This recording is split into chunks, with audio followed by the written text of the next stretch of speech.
नमस्कार बच्चों, आज मैं आप लोगों के सामने क्रिया विशेषण पदबंध लेके आई हूँ। ठीक है, क्रिया विशेषण पदबंध हम लोग समझेंगे। आप लोग सुनिए अच्छी तरह से। क्रिया विशेषण पदबंध में क्रिया विशेषण की जगह प्रयुक्त होने वाले एकाधिक पदों का समूह क्रिया विशेषण पदबंध कहलाता है। देखो, इसमें क्रिया विशेषण प्रायः शीर्ष स्थान पर रहता है, अन्य पद उस पर आश्रित होते हैं। जैसे गाड़ी बहुत धीमी गति से चल रही है। यहाँ उदाहरण मैं थोड़ा ज़्यादा दूंगी क्योंकि क्रिया विशेषण क्या है वो सब हमें मालूम है। सिर्फ क्रिया विशेषण पदबंध किसे कहते हैं उसे हमें समझना है कि नहीं। यहाँ पे परिभाषा मतलब मैंने पहले पढ़ के सुना ही दिया है परिभाषा। अब उदाहरण देकर आप लोगों को समझाऊंगी। जितना उदाहरण पढ़ेंगे, समझने की कोशिश करेंगे, उतना आपको समझ में आएगा। अब क्रिया विशेषण की जगह पर प्रयोग होने वाले एकाधिक पदों का समूह क्रिया विशेषण पदबंध है। तो उदाहरण के रूप में हम ले सकते हैं, गाड़ी बहुत धीमी गति से चल रही है, मंदिर के चारों ओर ऊंची दीवार है, गेहूं की तरह लुढ़क कर वह सीढ़ियों से नीचे गिरा, मतलब गेंद की तरह लुढ़क कर। ठीक है, सूरज धीरे धीरे डूबता जा रहा था, कश्मीर से कन्याकुमारी तक भारत एक है, प्रतिदिन की भांति वह काम पर चला गया। उसी तरह से राहुल धीरे धीरे डरते हुए कहने लगा, मधु तेज दौड़ते दौड़ते थक गई थी, इंदु बहुत धीमी गति से गाड़ी चला रही है, मैंने सुनीता की आधी रात तक प्रतीक्षा की।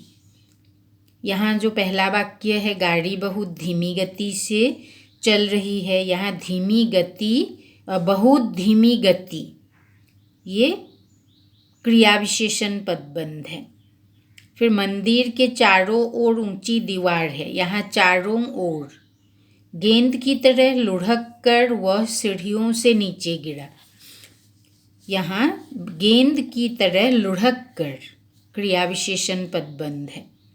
फिर नेक्स्ट वाक्य में सूरज धीरे धीरे डूबता जा रहा था, इसमें धीरे धीरे, कश्मीर से कन्याकुमारी तक भारत एक है, कश्मीर से कन्याकुमारी तक, प्रतिदिन की भांति वह काम पर चला गया, प्रतिदिन की भांति, राहुल धीरे धीरे डरते हुए कहने लगा, यहाँ धीरे धीरे क्रिया विशेषण पदबंध है। मधु तेज दौड़ते दौड़ते थक गई थी, तेज दौड़ते दौड़ते, इंदु बहुत धीमी गति से गाड़ी चला रही है, बहुत धीमी गति से, मैंने सुनीता की आधी रात तक प्रतीक्षा की, आधी रात तक। ठीक है बच्चों, उसके बाद कुछ विशेषता देखेंगे हम लोग, क्रिया विशेषण पदबंधों की विशेषताएं अगर हम लोग पढ़ेंगे या फिर सुनेंगे तो हमें पता चलेगा कि कौन सा, उसे पहचानने में सुविधा होगी हमें। क्वेश्चन पेपर में हो या फिर कक्षा में अगर कुछ करने देते हैं तो। ठीक है, क्रिया विशेषण पदबंधों का प्रयोग वाक्य में अधिकतर वैकल्पिक होता है। यदि आपसे इनको हटा भी दिया जाए तो वाक्य की मूल रचना खंडित नहीं होती, मतलब जैसा था मूल रचना वैसा ही, अर्थ में बदलाव नहीं आएगा। जैसे मधु तेज दौड़ते दौड़ते थक गई थी, तेज दौड़ते दौड़ते, या फिर तेज दौड़ते दौड़ते को अगर हम लोग हटाएंगे तो मधु थक गई थी, इसमें कोई बदलाव नहीं आया, वो थक गई थी।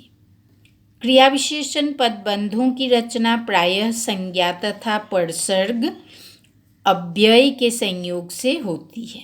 जैसे मंदिर के चारों ओर ऊंची दीवार है, कुछ कृदंत रूपों से भी प्रायः क्रिया विशेषण पदबंध बनते हैं। जैसे आप आराम से बैठकर बातें कीजिए।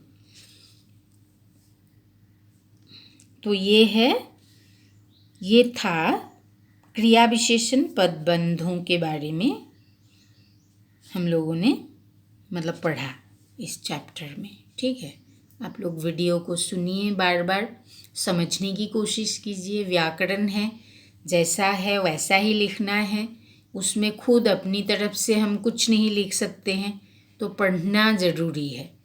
अगर वीडियो अच्छा लगा है तो फिर आप लोग सब्सक्राइब कर सकते हैं चैनल को। ठीक है।